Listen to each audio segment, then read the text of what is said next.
Make sure to leave it in the most downward position. Here's what we call the cyclic stick, or just cyclic.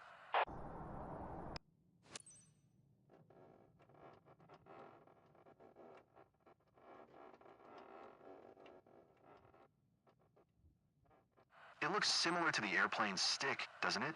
And behaves very similarly, too, at least in a forward flight. Left or right inputs cause the helicopter to roll into a turn, and forward and back inputs change the pitch attitude. Try moving it left and right, forward and aft.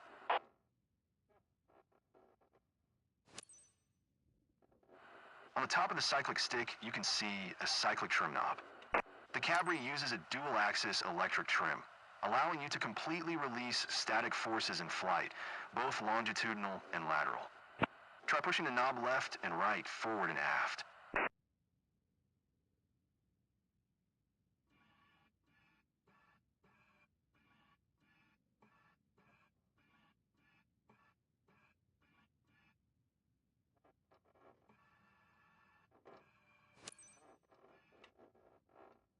And finally, the anti-torque pedals, located in the same place as the rudder pedals in an airplane. They serve a similar purpose, controlling the direction that the nose of the aircraft points. In a hover flight, they help you to control yaw and heading, but in forward flight, they serve the same purpose as in airplanes, adjusting the side slip angle. Try pushing the left and right pedals one after the other, and look at them in the process. Sounds pretty easy so far, isn't it? Let's have a look at the instrument panel. I am sure you've already spotted what we call the six-pack. 6 primary instruments all airplanes also have. Look at the altimeter, for instance. As you see, the ground elevation here is around 720 feet. An interesting fact related to altitudes. In forward flight, a helicopter can fly much higher than when it's hovering. After our hovering training, you will understand why it's like that. Now look at the airspeed indicator. What can we learn just by looking at it? You can see right away that the indications start from 20 knots. The caution range lasts up to 45 knots, and you should never exceed 130 knots airspeed. Why should we be cautious when flying slow? I will show why in our next training. Now, would you please look at the vertical speed indicator?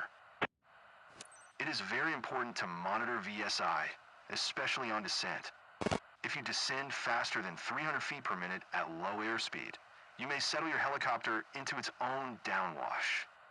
This is called a vortex ring state, and it is an emergency situation you will eventually learn to deal with. But for now, simply get used to monitoring your VSI, just like you monitor altitude, airspeed, and engine parameters. Another thing to remember while flying is to keep the fuselage in the correct, streamlined position. For that, we monitor the turn coordinator ball, just like we do in airplanes. Or the more sensitive indicator, the yaw string, just like we do in gliders.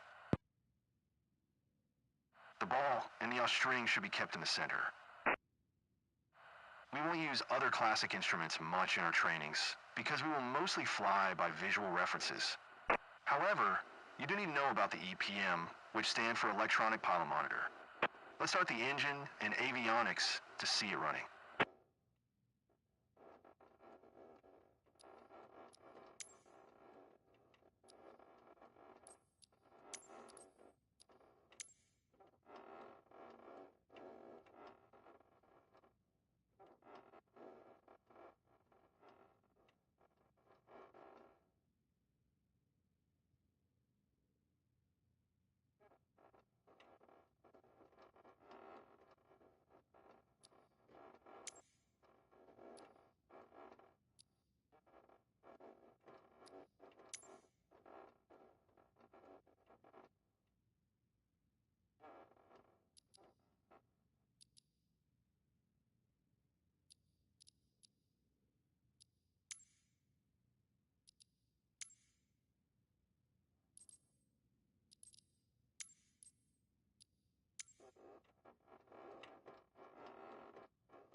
Great.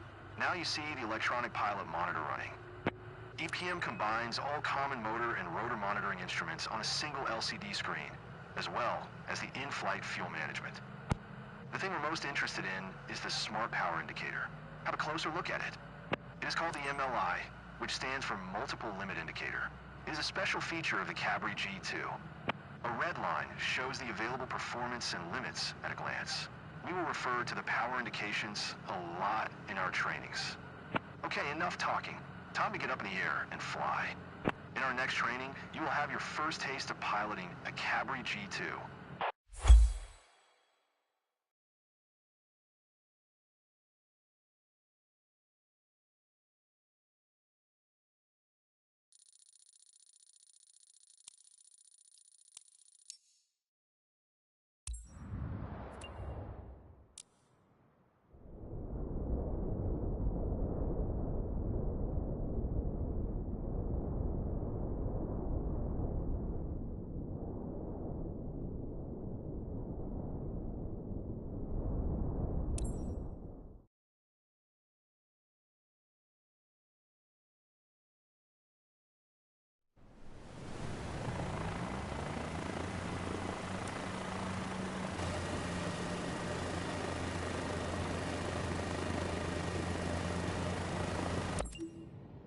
Here we are, flying along the Grezavauden Valley in the French Alps.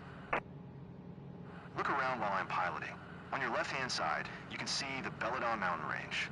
And on your right-hand side there are the Chartreuse Mountains. Beautiful, aren't they? On the count of 3, I will give you control of the helicopter. Prepare to slightly push cyclic forward to maintain the correct attitude. 3, 2, 1, it's yours now. Using the cyclic, keep the helicopter in a straight and level flight along the Isar River you can see below. I will take care of the collective control and maintaining the altitude, so you can focus on our speed and ground track. Reach cruise speed of 80 knots. Push the cyclic to speed up, or pull the cyclic to slow down.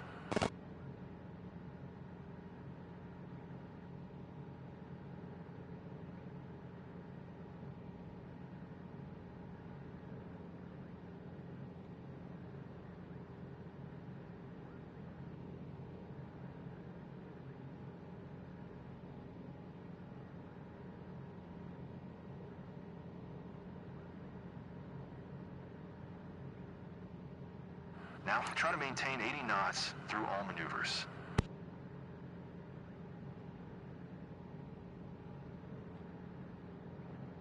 To maintain the same speed, try to remember the position of the horizon line and maintain it visually in the same place.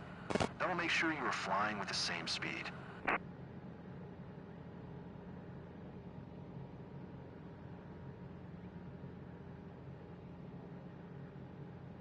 Keep flying straight until the river begins curving to the right.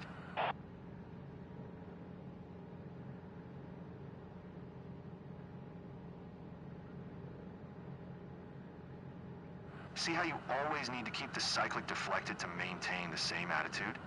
After you've found a proper cyclic position, use the cyclic trim to release static forces.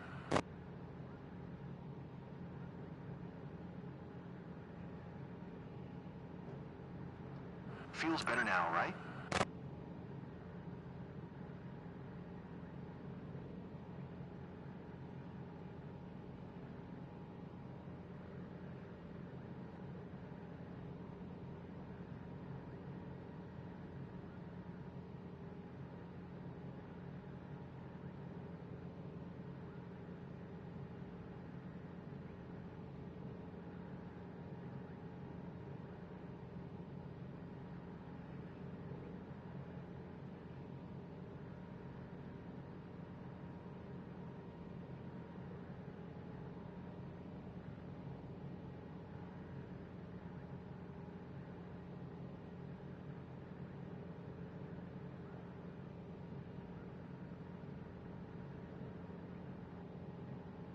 Here we are. Let's try some turns now. You see the river is turning right? Try to fly above the river and turn right together with its curve.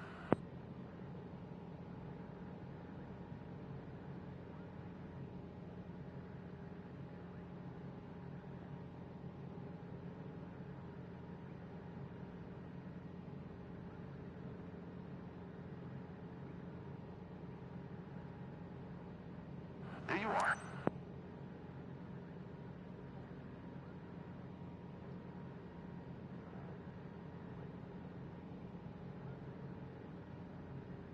Now, make a sharp left turn following the river line. But this time, try to make the turn coordinated. Don't forget to use pedals to avoid any slip and skid, just like in airplanes.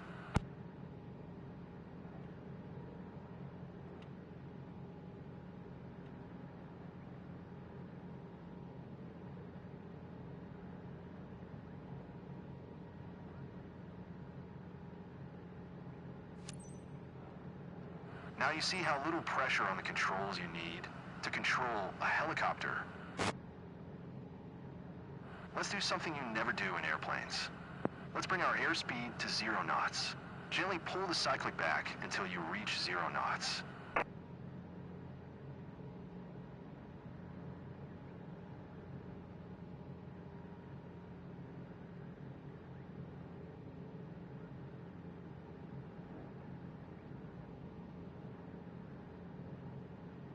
This is called hovering out of ground effect. Feels interesting for airplane pilots, doesn't it? Keep the cyclic back to maintain 0 knots airspeed. Now, try to use your trim to move the neutral position of your cyclic. You can trim the helicopter when you hover, when you climb, or when you are in cruise. This releases the forces on the stick and lets you better feel the controls.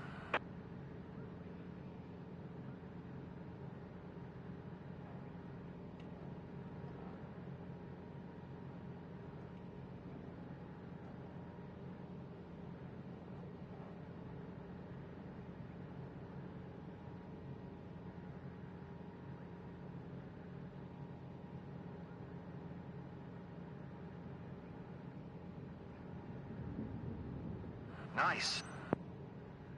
But just when you thought flying helicopters is all easy, I want to admit that currently I'm helping you stabilize our helicopter. You see, since we slowed down, the airflow over the tail is not enough to counteract the helicopter's rotating tendencies anymore.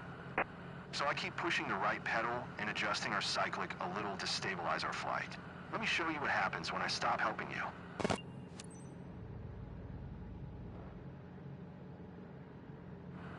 Okay, I'm assisting you again. Don't let these rotating tendencies scare you. It is a fun challenge, and you will master it in no time during our next trainings. As for our today's lesson, I believe a little more practice with maintaining the correct speed would do you good. I would even recommend reviewing your old airplane trainings related to attitude and turns.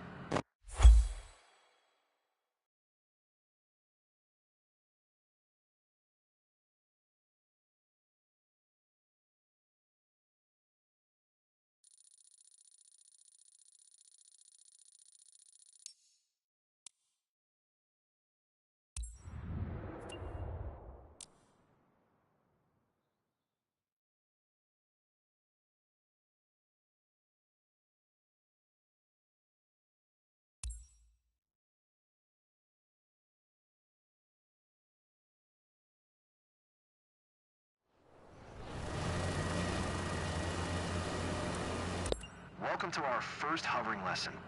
To hover in ground effect means to maintain a constant position a few feet above the ground. It is not as easy as it sounds.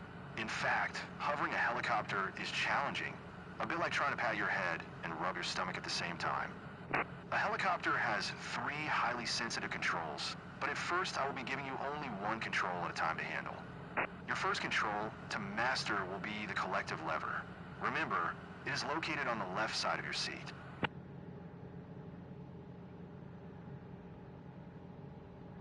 The collective controls your height above the ground.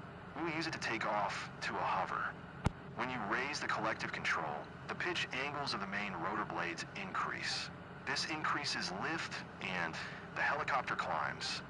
When you lower the collective, pitch angles decrease. This decreases lift, so the helicopter descends. Easy, right? Another thing we will need today is the EPM, which stands for Electronic Pilot Monitor. You might remember it from our previous lesson. Today you will learn monitoring power percentage with a multiple limit indicator. The most important thing to remember about power indications is to never go over 100%. You can read more about that subject in the briefing notes. Okay, enough lecturing. Time to fly. Before taking off, always check that all gauges are green and that we have enough fuel. As you can see, the tank is half full. This is more than enough for our training. Now look left and right to make sure we don't have people or vehicles approaching. All good, and we are clear to go. You have collective control now. Slowly raise it to the point where we become light on skids. This will be around 65% of available power. Be careful. First you won't see any reaction to your movement, but power will catch up soon.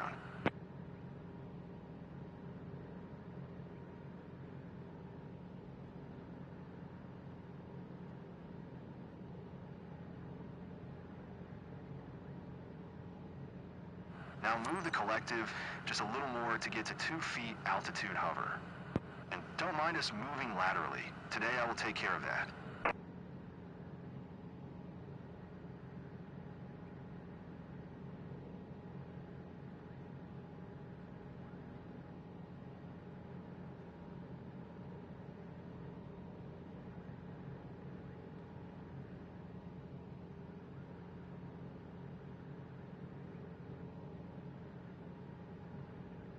There you are. Keep hovering at 2 feet now. You are higher than 2 feet now. Lower the collective a little. You see, since we are hovering so low, the altimeter will be not useful. Judge your altitude just by looking outside. You are lower than 2 feet now. Raise the collective a little bit. 2 feet is approximately 1/3 of the length of the Cabri skid. You are lower than 2 feet now. Raise the collective a little bit.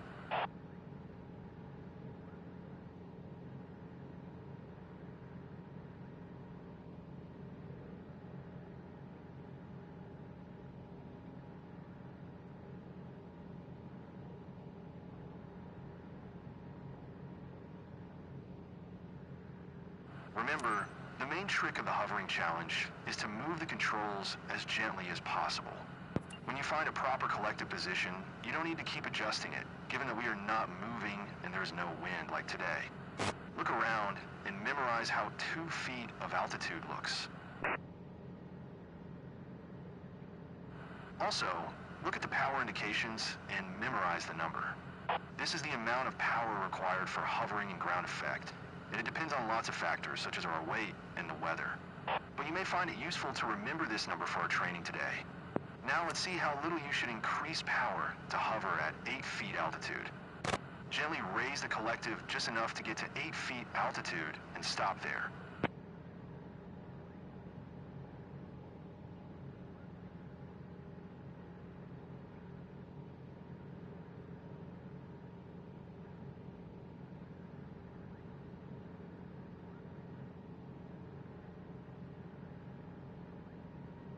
Great. You're getting more and more confident with collective control.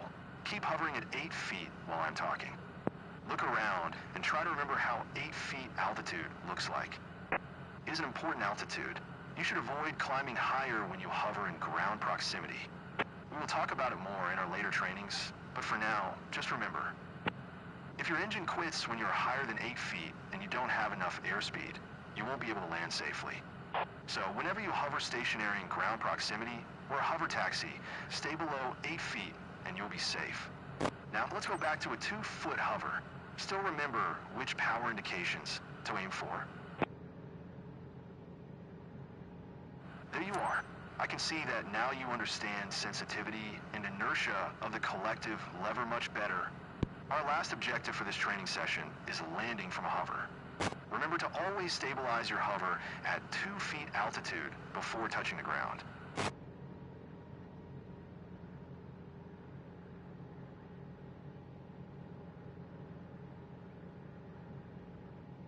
Now, very gently lower the collective control until you find yourself firmly on the ground.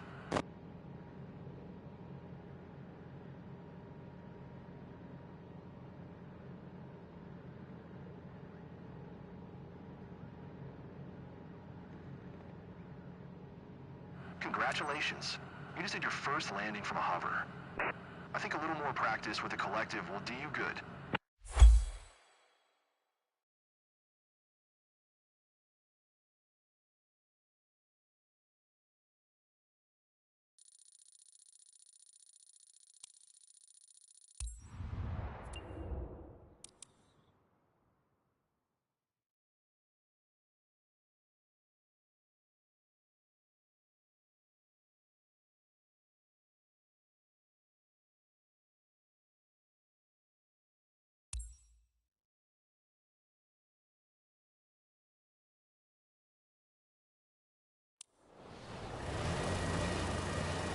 Welcome to the second part of our hovering training series. This time you'll get familiar with anti-torque pedals. I will be helping you at first, but by the end of this training session, you will be in full control over our heading. Let's start with taking off to a hover. You already know how to do that. Before raising collective, always check that all gauges are green, we have enough fuel, and there are no obstacles nearby. All good. You have collective control now. Gently raise it, get light on the skids first, and only then take off to a 2-foot hover.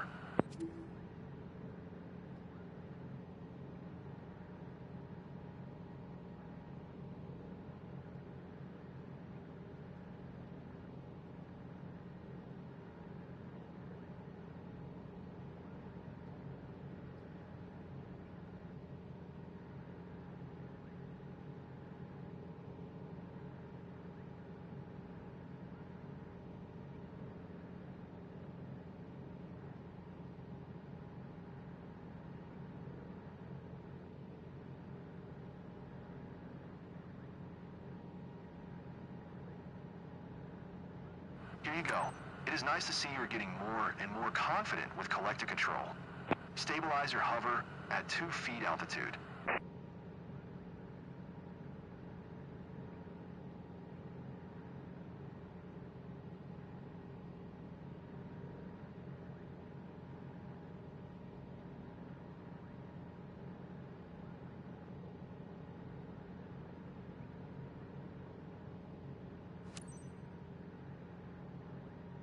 Let's move on to the anti-torque pedals now.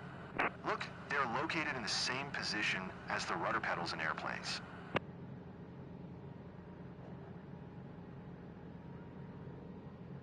They also serve a similar purpose, which is controlling the direction where the nose of the aircraft points. Only that in helicopters, it happens due to increasing or reducing the thrust produced by the tail rotor. Try to gently apply pedals one after the other, and you will see how the nose yaws in the direction of the applied pedal. Easy, isn't it? Now, try to turn toward the helicopter parking on your right-hand side. Apply the right pedal to start the turn, and the left one to stop at the required heading.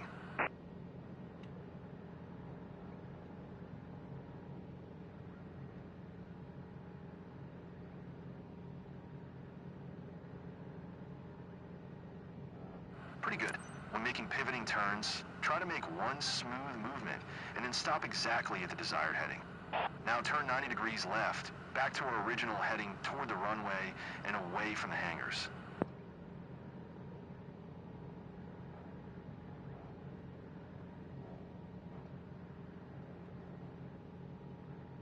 Easy, right? Keep in mind that we use pedals to make turns like that only when hovering. We call it a pedal turn. In cruise, we change the direction of flight using the cyclic stick, while pedals are used only for adjusting the side slip angle, like in airplanes. By the way, remember our briefing? There's a torque effect caused by our rotor rotating clockwise, and we use pedals to eliminate this rotating tendency. Until now, I was assisting you with the anti-torque control, so you would be able to try changing heading without additional stress of fighting the torque. It is time for you to have full pedal control. On the count of 3, I will stop assisting you with anti-torque. Remember, our rotor rotates clockwise, which means the torque effect will immediately turn our nose left. You'll have to press the right pedal to counteract that torque. Ready? You'll be given full pedal control in 3, 2, 1, now. Try to maintain our original heading toward the runway. It is all a matter of finding a good position for the pedals, which counteracts the torque.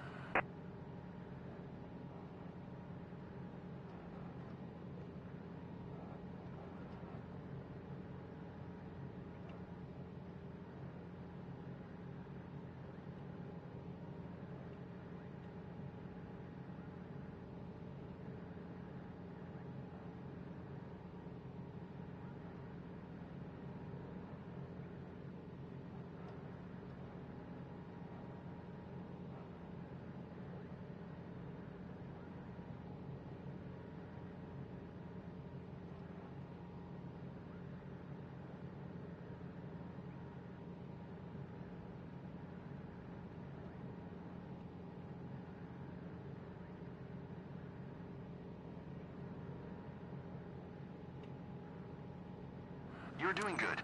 Now let's turn 90 degrees left, toward the edge of the trees on the left-hand side.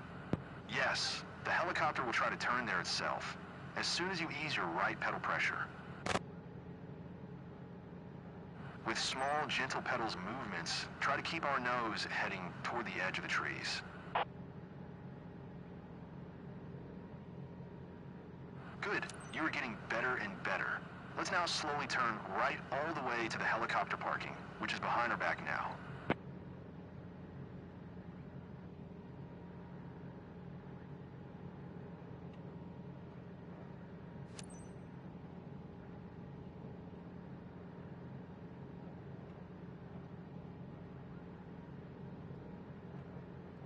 Good. Now let's turn 90 degrees left, back to our original heading toward the runway.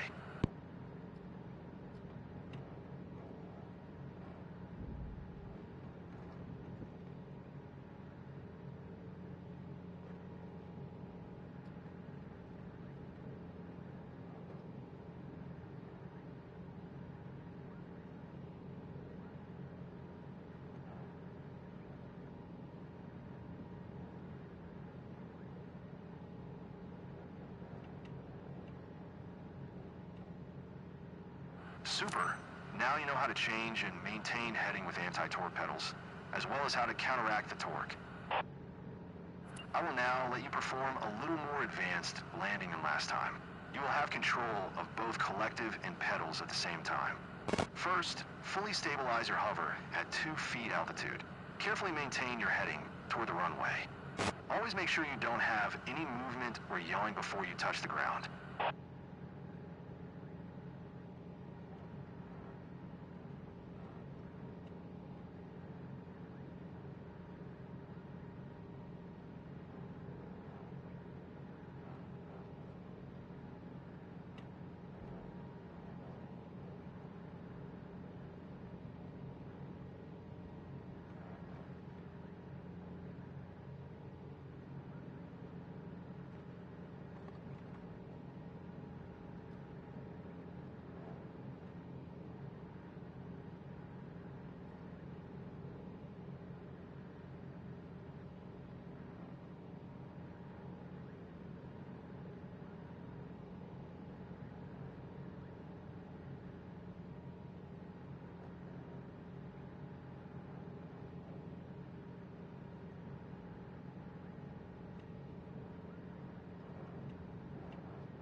Hey there, Cap.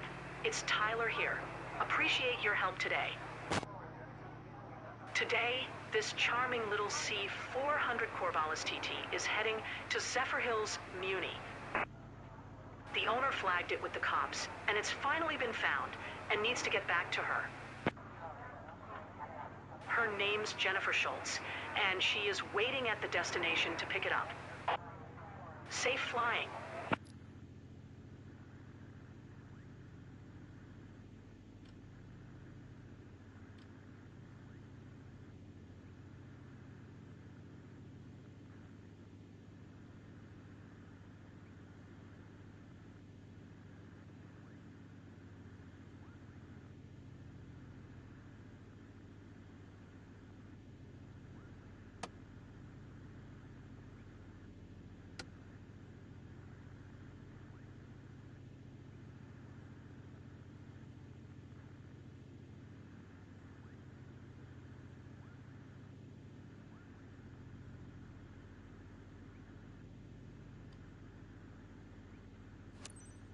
Lakeland ground, partner Charlie Charlie Yankee 9 or 5. Ready to taxi, north departure with Charlie. Partner Charlie Charlie Yankee 9 or 5. Taxi to and hold short of runway 28 via taxiway Bravo Echo. Contact tower on 124.5 when ready.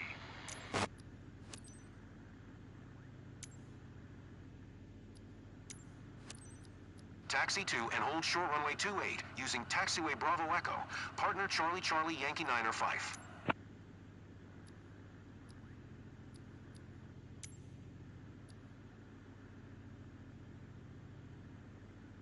Lakeland Airport information Charlie, 0400 Zulu. Wind 246 at tree. Visibility 10. Sky condition, few clouds at 2,700. Few clouds at 5,000. Few clouds at 14,300. Temperature 27. Dew point 24. Altimeter tree 002. ILS. Lakeland Airport information Delta 0400 Zulu. Wind 2. Lakeland Airport information Delta 0.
Lakeland Tower, partner Charlie Charlie Yankee 9 or Fife, ready for north departure at runway 28.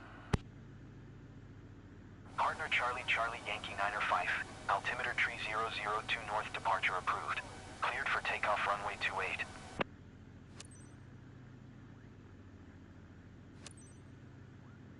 Cleared for takeoff runway 28, partner Charlie Charlie Yankee 9 or Fife.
Partner Charlie Charlie Yankee 9 or Fife, continue for north departure.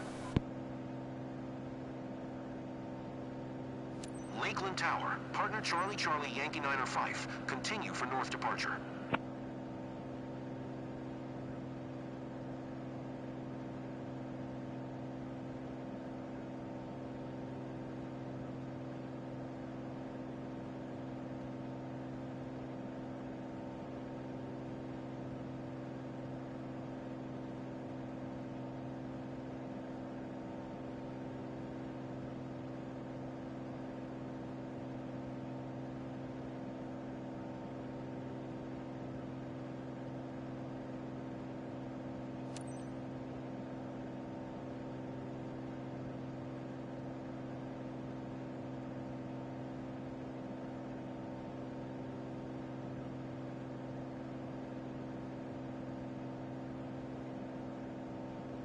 Partner Charlie Charlie Yankee 9 or Fife, leaving my airspace, frequency change approved.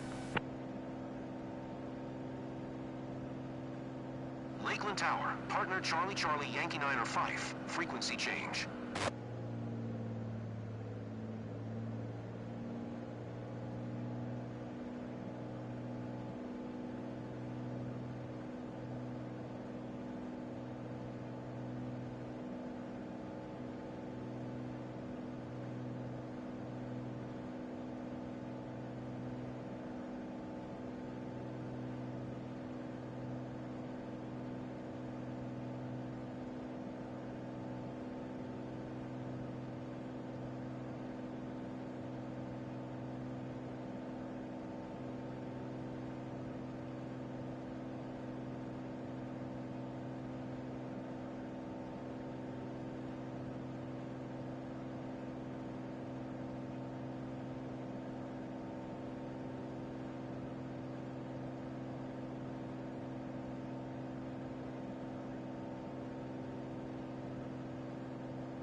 Zulu Papa Hotel traffic. Partner Charlie Charlie Yankee 9 or Fife. 5 miles southeast, 1900. Inbound to land, runway 5. Kilo Zulu Papa Hotel.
Welcome to Zephyr Hills. Hope your flight was uneventful. Anyway, I appreciate your professionalism. My C-400 Corvallis TT's finally here, so thanks for that.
Thanks for picking up this gig. I'm James, the club's events coordinator. Today we need to get this SR-22T over to Sebring, Argino, SAP. The owner can't fly the aircraft herself anytime soon, so she mandated you. She is already waiting for it. Her name's Miss Sarah Berry. Have a safe trip.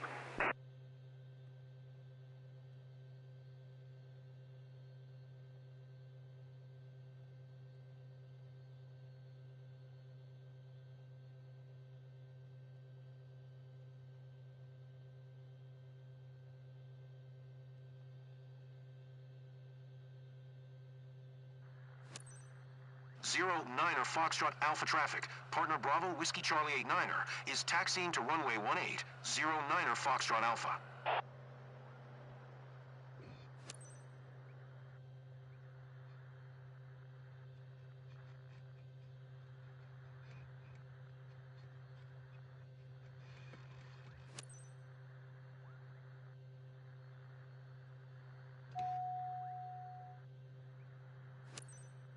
Zero Niner Foxtrot Alpha traffic. Partner Bravo Whiskey Charlie 89er. Taking off runway 18. North departure, Zero Niner Foxtrot Alpha.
Kilo Sierra Echo Foxtrot traffic. Partner Bravo Whiskey Charlie 89er, 5 miles south, 2,800, inbound to land, runway 19er, Kilo Sierra Echo Foxtrot.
$500.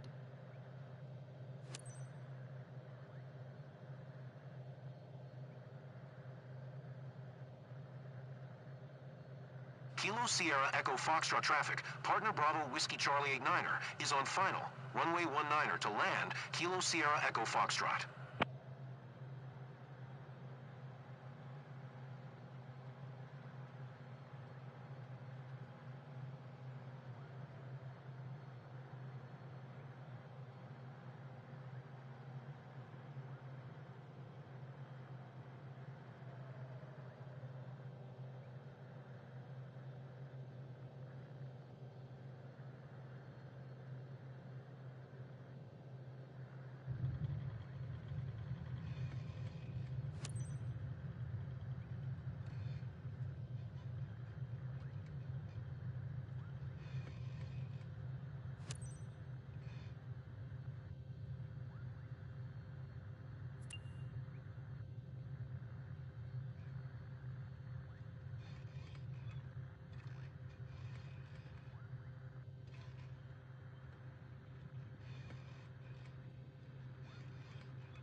I'm happy to see my plane back home.